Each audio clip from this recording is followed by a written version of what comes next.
Guys, आज हम लोग दर्पण के बारे में जानकारी प्राप्त करते हैं। ये हमें बताएंगे, यूपी बोर्ड में आता है अवतल दर्पण उत्तल दर्पण क्या होते हैं।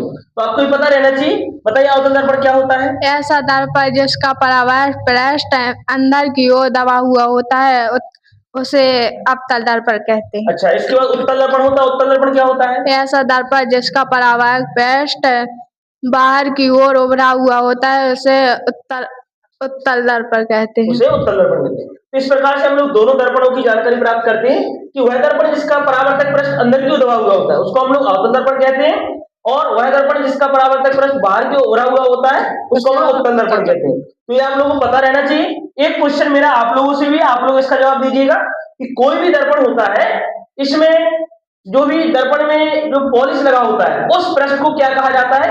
ये आप लोग इस क्वेश्चन है, अगर आप लोगों को आता है तो कमेंट बॉक्स में आप लोग जरूर बताइएगा। और साथ में हमारे चैनल पर नए हैं तो चैनल को सब्सक्राइब कर लें, वीडियो को लाइक करें और साथ में शेयर करें। Thank you.